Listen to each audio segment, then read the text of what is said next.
오늘의 주요 뉴스입니다. 코로나19 신규 확진자는 8만 6천여 명으로 화요일 발표 기준으로 14주 만에 최다를 기록했습니다. 위중증 환자는 460명으로 25일째 400명대를 이어갔고 사망자는 29명입니다.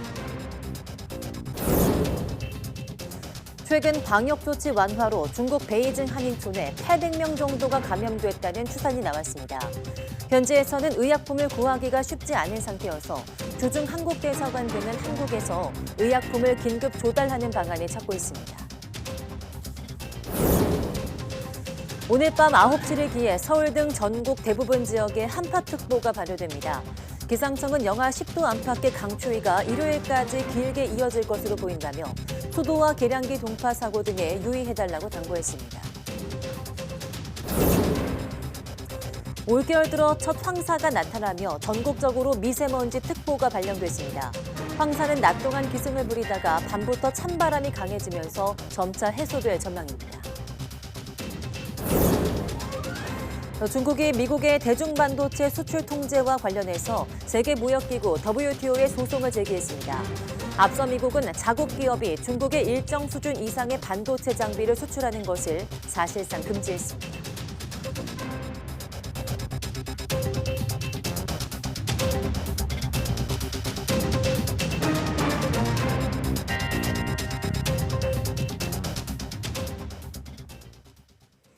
네, 여러분 안녕하십니까? 12월 13일 사이언스 투데이 시작합니다. 오늘 0시 기준 코로나19 신규 환자는 8만 6,852명으로 집계됐습니다. 일주일 전보다 9천여 명 늘었고 2주 전보다 1만 5천여 명 증가했습니다.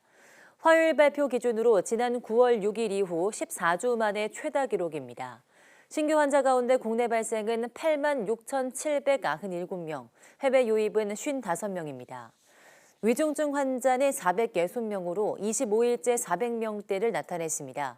사망자는 29명으로 누적 사망자는 3만 1,128명입니다.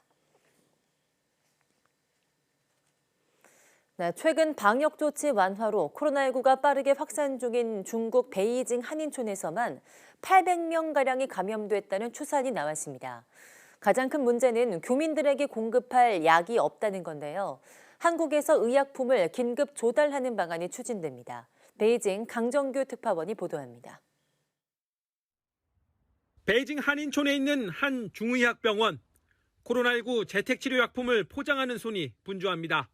해열 진통제, 그다음에 항생제, 소염제, 인후통 소염제 등 이렇게 구성을 하고 있어요. 더 다른 약들이 원래 있었는데 지금 저희 병원에도 약이 좀 재고가 많이 모자른 상태여서 중국판 카카오톡, 위챗을 통해 틈틈이 온라인 진료도 이어갑니다. 먼저 각 가정의 상비약을 증상에 따라 어떻게 복용해야 하는지 안내하고 모자란 약품을 처방해주기도 합니다. 아니, 이거도 두 알밖에 없어요. 아 그래요? 이것도 처방해드려요? 네네. 아 그러면 잠시만 기다려주세요. 네. 최근 베이징에서 코로나19가 빠르게 확산하면서 교민사회 차원의 자체 의료 대응에 나선 겁니다. 단체 채팅방에 들어와 있는 교민만 1,200여 명, 연일 양성 신고와 도움 요청이 쇄도합니다. 베이징에 있는 교민 15,000여 명 가운데 5% 수준인 800명가량이 확진된 걸로 추정됩니다. 그러나 의료 상담에 나선 한국인 의사는 6명에 불과합니다. 아침부터 밤 11시까지 지금 일을 하고 있긴 한데 일단 저희라도 지금 이렇게 하지 않으면 좀 도민들 사이에 퍼져있는 이 패닉 상태가 해결이 안 될 것 같고요. 가장 큰 문제는 의약품 품귀 현상. 280명분의 약을 미리 마련해 뒀지만 사흘 만에 바닥났습니다. 베이징의 극심한 사재기 현상 때문에 지방에서 웃돈을 주고 사와야 하는 형편입니다. 이마저도 코로나19 대유행이 길어지면 어떻게 될지 모릅니다. 향후 한 달에서 한 3달까지 저희가 이런 상황이 계속 지속되지 않을까 생각이 듭니다. 외교부 쪽 산하 통해서 저희가 행랑 통해서 저희가 받을 수 있으면 제일 좋고. 주중 한국 대사관은 북경 한국인회, 중국 한국인 의사회와 머리를 맞대고 우리나라에서 의약품을 긴급 조달할 방안을 찾고 있습니다. 베이징에서 YTN 강정규입니다. 오늘 아침 10시부터 강원도와 경기 북동부, 충북, 경북 내륙에는 한파경보가, 서울 등 그 밖의 내륙에는 한파주의보가 발표됐습니다. 한파특보 발효 시각은 오늘 밤 9시입니다. 기상청은 밤사이 영하 45도 이하의 강한 한기가 유입되면서 내일 아침 특보 지역을 중심으로 오늘보다 10도 이상 기온이 떨어질 것으로 보인다고 밝혔습니다. 지역별 내일 아침 기온은 대관령 영하 17도, 철원 영하 16도, 파주 영하 14도, 서울 영하 10도 등 전국 대부분 지방이 이번 겨울 들어 가장 춥겠습니다. 기상청은 영하 10도 안팎의 강추위가 일요일까지 길게 이어질 것으로 보인다며 건강관리와 함께 수도, 계량기 동파 사고에도 각별히 유의해달라고 당부했습니다. 네, 올겨울 첫 황사가 나타나며 전국적으로 미세먼지 특보가 내려졌습니다. 국립환경과학원은 그제 내몽골과 중국 북부에서 발원한 황사가 우리나라로 유입돼서 영향을 주고 있다고 밝혔습니다. 현재 인천과 경기도에는 미세먼지 경보가, 서울과 강원도, 충청, 전북, 전남에는 미세먼지 주의보가 발령됐습니다.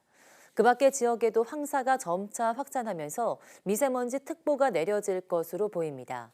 국립환경과학원은 낮 동안 황사가 기승을 부리다 밤부터 찬바람이 강해지며 점차 해소될 것으로 전망했습니다.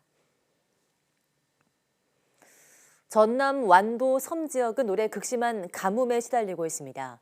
상수원이 고갈되다시피 해서 일주일에 하루, 이틀만 물이 나오는 실정인데요. 바짝물과 공장 가동에 쓸 물 확보에도 비상이 걸렸습니다. 나현호 기자입니다. 물이 넘실대던 곳이 드넓은 들판으로 바뀌었습니다.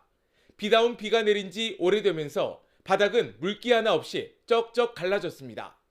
완도 소완도 주민 2천여 명이 쓰는 상수원 저수율은 불과 3.2%로 고갈 직전입니다. 가뭄이 지속하면서 섬은 40일 넘게 제한급수가 이루어지고 있습니다. 물이 나오는 날은 일주일에 단 이틀에 불과해 주민들은 이렇게 물탱크와 대야에 물을 받아놓고 생활하고 있습니다. 완도 지역의 평년 강수량은 1,400여 밀리미터인데 올해는 절반도 안 됩니다. 특히 지난 9월 태풍 흰남노 이후로는 비다운 비가 내리지 않았습니다. 이러다가 섬의 물이 완전히 말라버리는 건 아닌지 주민의 걱정은 이만저만이 아닙니다. 이런 가뭄은 내가 64살 먹었지만은 여기서 태어나고 여기 자랐어도 이런 경험 처음 봤어요. 이렇게 심하게 가뭄은. 모든 게 다 힘들어요. 뭐 목욕을 제대로 할 수 있나 지금 뭐. 소완도에는 김밥용 김을 생산하는 공장이 19곳 있습니다. 이르면 이달 말부터 본격적인 공장 가동에 들어가는데 지하수까지 다 말라버리면 생산의 차질이 빚어질 수밖에 없습니다. 물 부족이 현상이 계속 이렇게 진행된다면은 일단 공장을 스톱해야 됩니다. 물이 없으면 공장 김을 생산할 수가 없거든요. 그래서 이제 비가 오기만을 기다리고 있는 실정이고요. 매일 급수차 8대가 동원돼 다른 섬에서 가져온 물을 상수원에 채우고 주민에게는 병에 든 물도 공급하고 있지만 날씨가 나빠지면 이마저도 중단되고 맙니다. 올해는 봄 가뭄이 심해 벼 모내기가 늦어진 데 이어 밭작물도 타들어가고 있습니다. 비가 오지 않다 보니까 그대로 이제 마늘 종자 자체가 썩어버리게 돼버린 거죠. 그래서 올해 지금 현재 그 마늘 포전 보면은 한 20% 정도는 그 포전이 비어 있어요. 앞으로 가뭄이 길어지면 여수 국가산업단지 등 공장 가동에 쓸 물 부족도 현실화할 것으로 우려되고 있습니다. YTN 나연호입니다.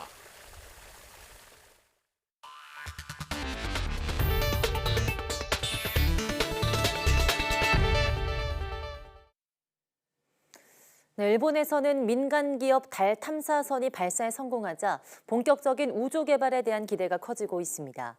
달에 포함한 우주 공간의 자원을 사고 팔고 또 여행을 즐기는 시기가 다가오고 있는 건데요. 도쿄에서 이경아 특파원이 보도합니다. 일본의 우주기업 아이스페이스는 달 착륙선이 현재 본부와 안정적인 통신 상태를 유지하고 있다고 발표했습니다. 수차례 연기 끝에 발사에 성공하면서 달 착륙의 첫 관문을 통과한 겁니다. 약 5개월에 걸친 우주 비행 후 내년 4월 말 착륙을 시도할 계획입니다. 間近でですね、スペース X の打ち上げを見てですね、素晴らしい非常に美しいですね、打ち上げだったと。 성공할 경우 일본은 세계 4번째로 달에 착륙한 나라가 되는데 이 도전이 주목받는 더 큰 이유가 있습니다. 세계 최초로 달에서 얻은 자원을 사고 파는 등 본격적인 민간 우주 사업의 신호탄이 될 수 있기 때문입니다. 아이스페이스는 달 표면에서 채취한 모래 등을 미 항공우주국 나사에 제공하는 것을 계획하고 있습니다. 또 개발에 필요한 각종 물자를 우주에 안정적으로 배송할 수 있는지 기술적인 시험도 하게 됩니다. 民間事業者による商業的な宇宙開発の先端事例になるものであり、今後月面や月周辺での経済活動も含め宇宙ビジネスのさらなる成長につながることを期待しています。 지난해 1,000억 원 가까운 돈을 들여 우주 여행을 다녀온 일본 기업가는 내년에는 달 여행을 추진하고 있습니다. 그룹 빅뱅의 멤버 탑이 포함된 달 여행단은 우주선을 타고 6일간 달 주변을 돈 뒤 지구로 돌아올 계획입니다. I have always fantasized about space and the moon since I was young, and I cannot wait to go to space. その月に行った体験っていうのを地球に持ち帰って今後の人生にそれをどう生かせるか、そういったことをかなり突っ込んで 미국이 주도하는 달 탐사 계획 아르테미스 프로젝트에 따라 2년 뒤에는 사람이 탄 우주선이 달로 향하게 됩니다. 개발 기술을 선점하려는 각국의 치열한 경쟁 속에 멀고 멀었던 우주는 점점 가까워지고 있습니다. 도쿄에서 YTN 이경아입니다. 대형마트인 이마트가 점포로 전화를 걸면 챗봇으로 전환되는 시스템을 도입하면서 시각장애인들이 큰 불편을 호소하고 있습니다. 코로나19로 전자상거래 시장이 급격히 확대하면서 시각장애인의 정보 접근성이 떨어지고 있는 건데요. 이 같은 제안에는 장애인 차별금지법 위반에 해당한다는 지적이 나오고 있습니다. 황보혜경 기자입니다. 40대 중증 시각장애인 장용전 씨가 가까운 이마트 점포로 전화를 겁니다. 챗봇을 이용하란 안내 음성과 함께 통화가 곧바로 종료됩니다. 챗봇 채팅으로 상담하실 수 있도록 모바일 화면 또는 문자 URL을 터치해주세요. 문자로 온 챗봇 링크를 클릭해 상품 검색창을 누르고 안 되네. 가려던 이마트 점포를 찾는 데만 수십 분이 걸립니다. 화면 구성 자체를 받아들이기 위해선 그거를 계속 확인을 해야 되는 거예요. 위에부터 아래까지 쓸어서. 지난 10월 말 이마트가 전국 점포에 모바일 자동 상담 서비스인 챗봇 시스템을 도입하면서 기존 음성 서비스를 종료한 겁니다. 이에 대해 이마트 측은 집 전화 등 유선으로 점포에 전화하거나 본사 대표 전화로 걸 경우 여전히 음성 서비스를 이용할 수 있다면서 장애인 소비자 편의를 포함해 시스템을 계속 보완해 나가고 있다고 밝혔습니다. 코로나19로 비대면 전자상거래 시장이 확대하면서 시각장애인들의 소외가 덩달아 커지고 있습니다. 시각장애인은 스마트폰 화면 읽기 기능을 이용해 각종 앱에 담긴 정보를 확인합니다. 그런데 상품 설명이 이미지 파일로 돼 있어서 자세한 내용을 알 수 없다거나 보유한 쿠폰이 있어도 인식을 못하는 경우가 비일비재한 겁니다. 그걸 클릭해야 쿠폰 적용이 되는데 클릭이 안 되게 돼 있는 거예요. 40대, 50대, 60대로 갈수록 앱 쓰는 걸 이제 포기하고 이는 장애인에게 정당한 편의를 제공하라는 장애인 차별금지법 위반에 해당한다는 목소리가 나옵니다. 그 디지털 전환 가속화로 많은 정보가 시각화되고 있습니다. 시각장애인에게 정보 접근이 점점 더 어려워지고 있는 건데요. 이런 식의 정보 접근 제한은 명백한 장애인 차별금지법 위반 행위입니다. 장애인과 고령층에겐 디지털 전환이 단순한 적응의 문제를 넘어 생존과도 직결될 수 있는 만큼 다양한 형태의 정보 제공이 필요하다는 지적입니다. YTN 황보혜경입니다. 네, 중국이 미국의 대중 반도체 수출 통제와 관련해서 세계무역기구 WTO에 분쟁 해결 절차의 소송을 제기했습니다. 중국 상무부는 현지 시간 12일 성명에서 중국의 WTO 제소는 합법적인 방식으로 중국의 우려를 해소하기 위한 것이며 중국의 합법적인 권리와 이익을 보호하는 데 필요한 수단이라고 밝혔습니다. 미국은 지난 10월 고성능 인공지능 학습용 반도체와 중국의 슈퍼컴퓨터에 사용되는 특정 반도체 칩을 중국에 수출할 경우 허가를 받도록 하고 미국 기업이 중국 기업에 일정 수준 이상의 반도체 장비를 수출하는 것을 사실상 금지했습니다. 중국 정부는 이런 조치가 공평한 경쟁의 원칙을 위배하고 국제경제, 무역 규칙을 위반한다며 강하게 반발해왔습니다. 연말이 다가올수록 올해 주식시장에 산타랠리가 올지 기대하는 분들 많으실 겁니다. 코스피가 부진한 흐름을 이어가면서 전망이 점점 어두워지는 가운데 이번 주 발표될 미국의 소비자 물가지수와 FOMC 결과가 관건이란 분석이 나오고 있습니다. 강희경 기자입니다. 지난달 30일 제롬 파월 미국 연방준비제도 의장은 이르면 12월에 기준금리 인상 속도가 조절될 수 있다고 말했습니다. 4차례 연속 밟은 자이언트 스텝을 멈출 수 있다는 의미로 해석됐습니다. Thus, it makes sense to moderate the pace of our rate increases as we approach the level of restraint that will be sufficient to bring inflation down. The time for moderating the pace of rate increases may come as soon as the December meeting. 국내 주식시장은 지난 8월 이후 처음으로 장중 2,500선을 돌파하는 등 곧바로 환호했습니다. 그러나 기대감은 그리 오래가지 못했습니다. 제롬 파월 연준 의장의 발언 이후 줄곧 하락세를 이어오던 코스피는 지난주보다 0.67% 더 떨어진 2,373.02의 장을 마쳤습니다. 이번 주 미국 연준 긴축과 경기 침체에 대한 경계 심리가 반영되고 있는 겁니다. 이에 따라 크리스마스가 있는 연말 연초에 내수와 기업 매출이 늘며 주가가 강세를 보이는 산타랠리 전망도 점차 어두워지고 있습니다.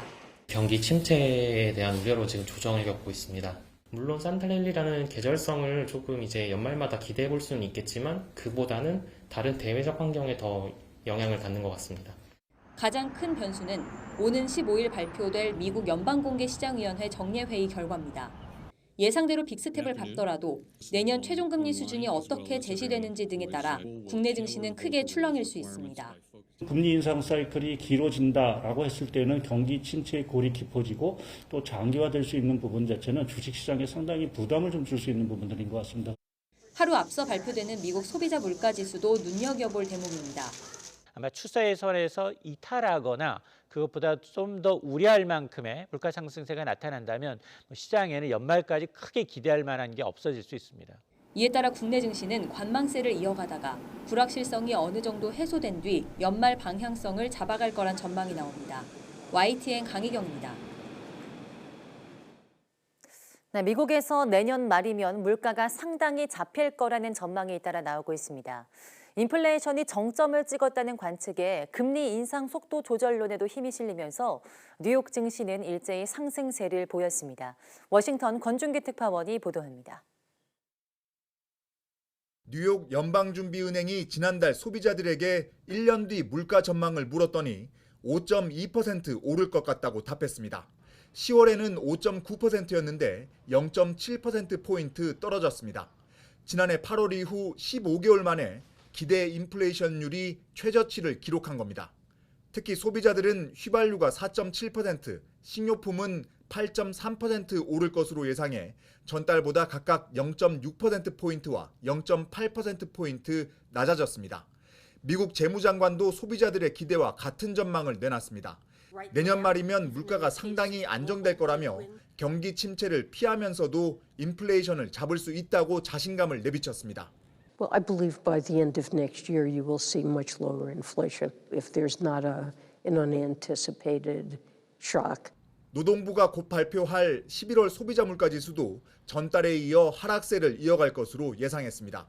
월스트리트 저널이 내놓은 전문가 전망치는 10월 7.7%에서 11월 7.3%로 0.4%포인트 낮아질 것으로 집계됐습니다. 인플레이션이 정점을 찍었다는 관측에 무게를 더하면서 4연속 자이언트 스텝을 밟은 연준이 보폭을 줄일 거란 전망도 더욱 우세해졌습니다. 경기 침체 우려로 지난주 내내 표정이 어두웠던 뉴욕 증시는 상승세를 보였습니다. 다우지수가 1.58% 오르는 등 주요 3대 지수 모두 1% 이상 상승했습니다. 인플레이션 정점론을 너무 믿어선 안 된다는 견해도 있습니다. 뉴욕타임스는 지난해 말 전문가들이 1년 뒤엔 물가가 잡힐 거라고 예상했지만 전망이 빗나갔다며 좀 더 신중한 자세를 취할 필요가 있다고 경고했습니다. 워싱턴에서 YTN 권윤기입니다. 거리두기 해제 이후에도 서민들은 좀처럼 경기 회복을 체감하기 어렵습니다. 인건비나 재료비 상승은 물론 눈덩이처럼 불어난 대출 이자 부담에 자영업자 다수는 지난해보다 매출이 오히려 줄었다고 답했습니다. 윤혜리 기자입니다. 올해 4월 사회적 거리두기가 해제됐지만 체감 경기는 여전히 꽁꽁 얼어붙어 있습니다.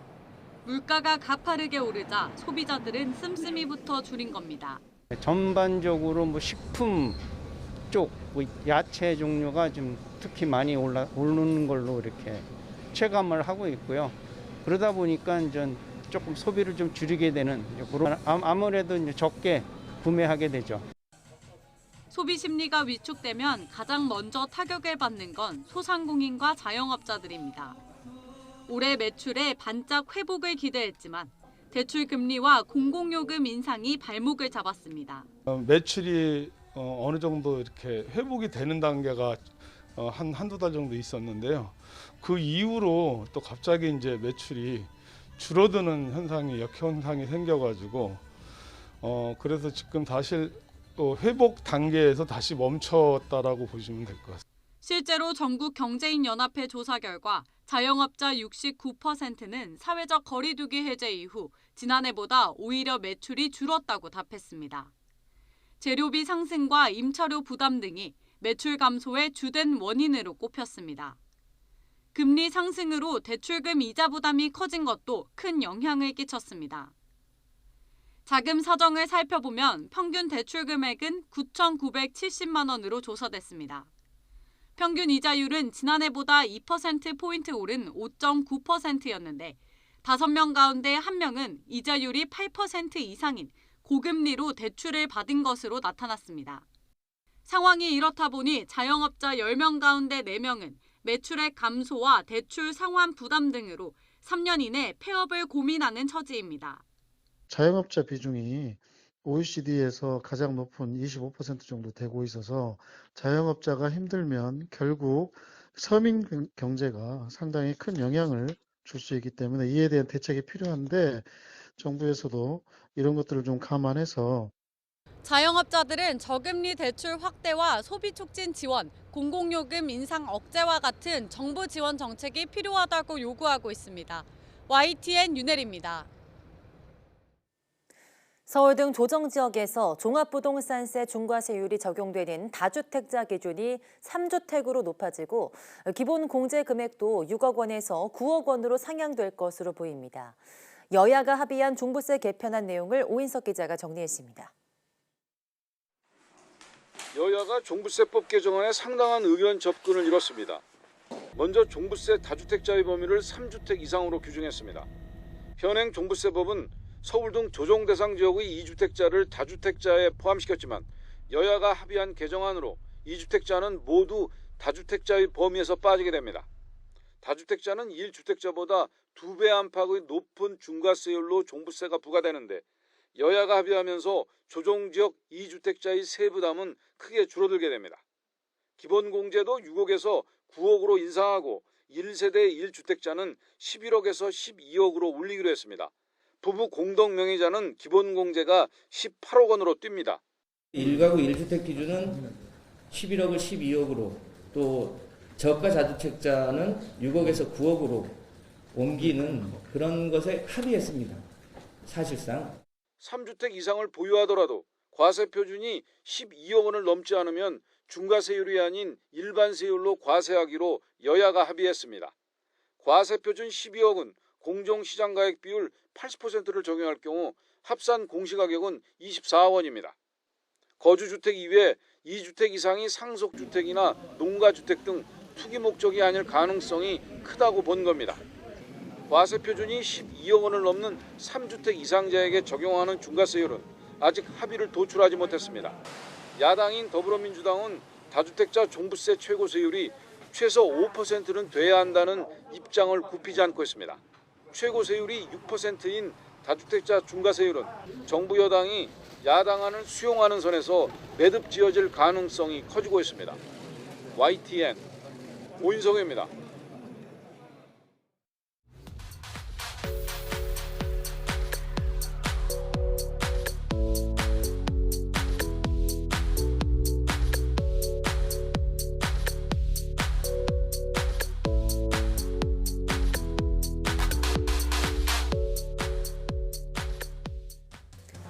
네, 오늘 밤부터 서울 등 전국 대부분 지역에 한파특보가 발효되는 가운데 이보다 앞선 오후부터는 중부지방을 중심으로 많은 눈이 내리기 시작할 것으로 보입니다.